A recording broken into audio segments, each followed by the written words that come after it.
Hey guys, ni Indundi TV. Nkuko musanzwe mubizi turatembera abaririmbyi batandukanye aho tubamenyesha ivyabo byo ariko barakora. Kenshi tubasanze muhira canke tubasanze mu studio. Ndakubwira ko industry ya music, industry ya fashion, Marvin turi kumwe. Ndakubwira bishasha kuri uno munsi ndi hehe. Hey guys, nkuko mubona ari inyuma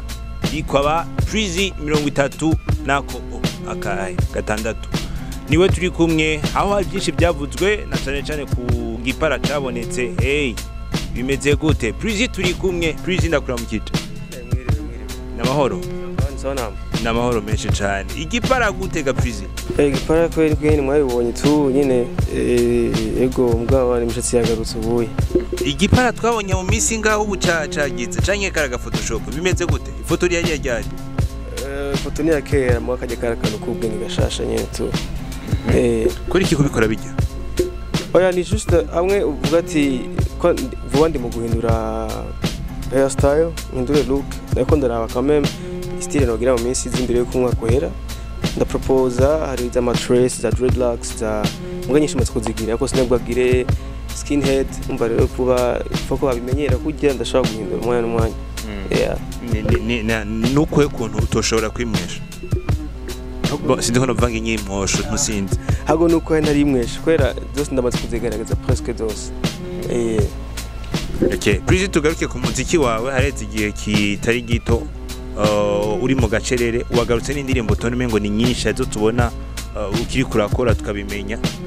Bimeze gute mbega izigo durakorwa n'itsingahe? Ubu ibindi dose niko ndagani nka top secret kubera hari album, hari mixtape, hari single ariko navuze ntireka nkora imiziki nihagera kumvuga ati ndashaka album launch canke mixtape iki nzobibamenyesha mugabo imiziki yo n'ubu iriho kuko hari donc hari plan nyinshi ndiko nategura imbere yo kumwaka uhera. Ugomba gusohora album na mixtape. Navuze yuko nzobamenyesha bivanye na gahunda niko ndashaka kurikiza ko avant nako mvuga ko ari album nogira mugabo avec indi programme na cendonka hari indi management tugadukorana ubu bambwiye kundi kundushaka gukora so ndabigumanye kuri njewe no kuri management yanje shasha nzobamenyesha uko ibintu bizogenda vuba. Aho hari muri kimwe mu bintu nshaka kuza gushikako management yawe imeze gute ikorera hehe byatanguye ryari? Dans gushika ubu nibwo ko itaje mu buryo cyane ariko turamaze kuvugana bitari bikeyi. Gushika ubu ni nka label record shasha yitwa Migambi Records ni nka group y'abantu bakorera Sweden n'abandi bari Italy nyene donc baje hamwe bagashaka kumanaginga donc umuririmbyi surtout abarundi no muri Afrique ariko bubagana vente kuri kuma platforms za iTunes za Spotify kuma platform atandukanye so umva rero bashatse guhera kuri njewe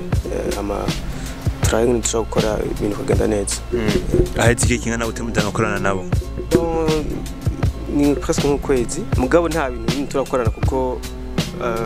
ntibarazi no bambwiye ko bashaka kuza ino comme ça tuvugane face to face ngira tuzobamenyesha namwe muze hagize donc ikiba gishasha. Ushika ubu si ibintu biraje mu mpapuro n'ibintu banze kumvikana gusa. Oya ntibaje mu mpapuro kuko umva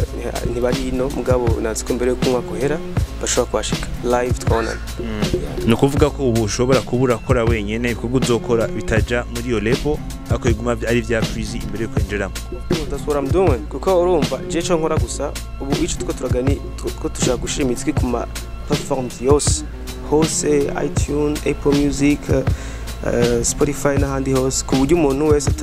turaba ingene imiziki iri kwiragurishwa umuntu akaronka dukey hama rero baje tugira n'ibindi twagure cyane ntuze contrat canke biki. Akundi turumva ngo DJ Prince canke Preeze ninde? DJ Prince ninde ku bantu batakuzi mu buryo bw'umwihariko? Mwakoze cyane. Bon, ni twari ni interview ya mbere namwe. Okay.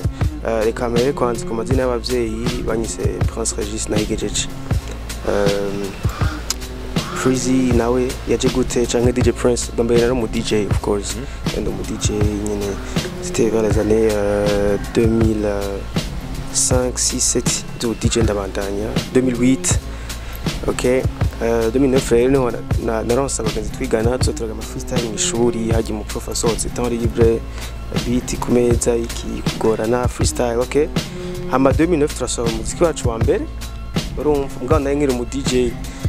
turagira nyene gatoya mbwa c'était juste nyene zo kwirigara kuri bluetooth igihaje na WhatsApp yari hari bluetooth igihari umuntu akayumva nakabien hago mubandanye ndene rero umuntu aramenya ati ndashaka gukora umuziki instrumental en même temps twaririmba okay shadohera rero ngaho arabona 6 raids kuko yari group yacu yarimwo ubona uvuga nanga devotion wazwe muri overdue harimwo anti Gaddafi nawe azwi nko muri overdue n'abandi ba pound n'abandi benshi mugabo hari benshi bagiye amare bigenda uko amapa après rero ndasoro imiziki abantu bavuga ati urashaka kugira ikintu cha bien ku radio numva hari uri kuravuga ate no twari ndavuga ati okay bwonde let's take it serious hamashi nangura gutyo DJ Prince raduga mugabo rero ngenda kubona yuko ibyo DJ no umuntu ashaka kugira rero umuziki bya vrai hamare none ashaka create ikintu cyitwa Preeze 36 nka kujya Steve Jobs ya créé Apple canke bajya bande ba créé ibintu by'iwabo nanje Preeze ni ikintu na créé no vuga cha entertainment ishaka kuryohera abantu uretse ko tugira umuziki on peut faire même toute vidéo toute blague canke des photos tout ça hano Preeze niko navuga byo byaravutse idina Preeze kuri wowe rivuze iki Preeze ni bon quoi d'abord navuze ni Prince Regis Preeze PR E Z E Prince Charming ama 36 nayo gatatu gatandatu kwa navutse le 3 mai ama 6 ni yari izina rya label genre yanje 6 rate chapter 3 na 6 ndabishiramwo cevya gatatu gatandatu hama bon ni nayo chiffre nkunda novuga iko porta bonheur kuri njewe gushika ubufisi idina wubatse acigiye kinini nya cyane uko biri kose urashobora kuvuga Preeze abantu bakamumenya urafise profit kuri Indundi ugeze ku ma views angana gute indirimbo zawe indirimbo ya nyuma wibuka uheruka ifite ama views angana gute Indundi bon rimwe nkunda umunebwe simirutse kuraba ariko ndazi imiziki iriho kandi ndazi abantu benshi barayiraba baciye no kuri Indundi canke ku ma YouTube hose ako sinzi vra mugabo ndazi yuko barabikurikirana vra yes ego kuri Preeze Indundi vuze iki it means a lot kwera Indundi saho nyine ikintu twigishe kuri Indundi nuko n'abantu bari hanze avant ko je no kuri YouTube yanje abanze kurati indirimbo yawe nayivuze kuri Indundi no ikura he donc c'est que c'est ni première source ni source ya mbere y'umuntu wese abari wi nabari hanze nabo hanze kwera bino bashaka kugira nka ku studio yino mugabo hanze kenshi Indundi niyo bitura kandi Indundi ifite ikintu kinini kuko nibaze ko ishobora gushikana aho je ntashitse ashaka kwashikana kuko ndazi mufise aba followers benshi so nibaze ko ari ikintu rero ni ikintu kinini ahubwo mushobora kwagura mubishoboye mukakigira kinini cyane gusomba ukigeze Preeze ya bere gusanzwe ufise ahantu rusanzwe uri ubu yiteze kwiki tugiye kubona Preeze ameze gute nyuma yo gusinya la belle shasha nibaze ko ikintu cyose kiryoha iyo kije gisumbije cyangwa kije kizanye gishasha kuco wari ufise nibaze yuko ibyo twavuganye ahanini nshaka twende dukorane imiziki tugurishwe ku ma platform yose ambikina cyo n'ama video kuko uya umuntu akeneye gato kwagura gato imbibe turamaze kuvugana n'abartiste bamwe bunga mu karere nande barundi bakorera hanze naza ko sinza kuvuga byinshi sinza kuvuga amazina yabo nimishaka kuguma ari top secret ariko naza ko vuba dushaka kugira ikintu gato umugabo gacerere akaboneka ibikorwa tutavuze ibintu byinshi ni ukuvuga twizinda ko mwaka ushobora guhera Preeze ageze he mu mezi makenya asigaye sinzi ajya umuntu arapanga ivyima nigapanga ibindi mugabo naze yuko umwaho bamaze kuba d'abord gusinya hama tukagira ikintu gishasha kiza kitari mu byo bari basanzwe bazi dukora no bintu uko bigenda neza kandi tubandanya na Preeze telefone yose mode pass of course ndazi ifise ho bata telefone ifise mode pass bagenda gute umukobwa musohokana arayite oya nkuko nanje naziwe kandi yaje telefone ni numva ko ari ikintu gicatari kuko byatari mugabo nta bintu byatari kuko mode pass mugitegeza kuja mu kuri gutayimwereka no imwereka ushiba mugabo hari igihe nko usanga ku mpamvu z'akazi ku mpamvu zikana ara nk'ubu ari gusanga ari mutu message bakwandikiye abafana ugasanga bitumira kubibona mugabo kabuze ko atakiza kuba mu nyuma nta kibazo naco byica ikirato wambaye ukuzanganira Preeze kiya n'amadolari mbere amadolari majana nka 225 mengo $275 amahera yanyu mutarenza mu kugura ikirato nanga oya ni limite ago mfise ayakwiye no gura cyo numva umutima ushaka sino nta limite hari narenga umuntu yatanga ivaye n'icyo ushaka kwambara bikijyanye n'icyo uza kwambara kijyanye na swag kabisa iyo bavuze indirimbo ndatemutse ya Spokesman wumva iki ndatemutse kubera wumva iki gutemuka nzi ko ari mu ishuri nzi ko umuntu wa yayobewe yes uwo warigeze gusa Spokes ko musubiramo ijya ndirimbo canke ko mukorana ikintu gisa n'indirimbo canke indirimbo oya bon en fait au départ iyo ndirimbo twayikoranye twakoze na Spokes before hama rero arambwira ati Preeze ndashaka tuyisubiremo tukosora uku mais malheureusement umwanya wagiye muri studio sinari hafi sinari hafi hama ndabwira ati ntaco ni muyikore natif en tout cas ça va donner le même produit ego sino kuyisubiramo ni icyumviro ciza mu gihe nawe nyine yoba abibona gutyo mugabo ari indirimbo ya bien cyane ninde muririmbyi wifuza gukorana nawe ariko bishika ubutarayimubarira sa ntabeshe gushika ubu mu Burundi sa mu Burundi sini ntabwo navuga ati ngo ndiko ndihutira kuko wumva abo umuntu ashobora gushikira hari umuntu ushobora featuring kagira gushikanye cyane kakurenza imbibi sibyo ibyo nabyo yego bari hino vraiment abo gufasha mugabo bien sûr hari ama plan ariko nta cyihutiko cyane mugabo bien sûr hariho nka babiri yes tubwira izina rimwe ry'umuririmbyi uvuga ati umuririmbyi ngaha mu Burundi uko biri kose na tutokorana ndabona ikarakora of course nta mwe ashaka kubyanga we've been twaramurabye tukiri bato and then he always making hits every song is a hit and Farious is ari mu bantu kabisa ushaka kuvuga ati ndashaka kumurabira ko arica mfasha agishoboye akamfasha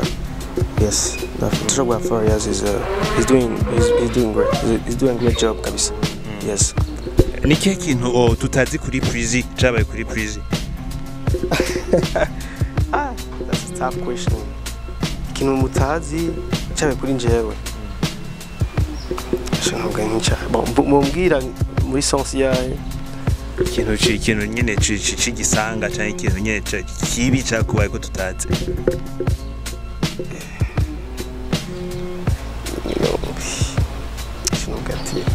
kaboregwe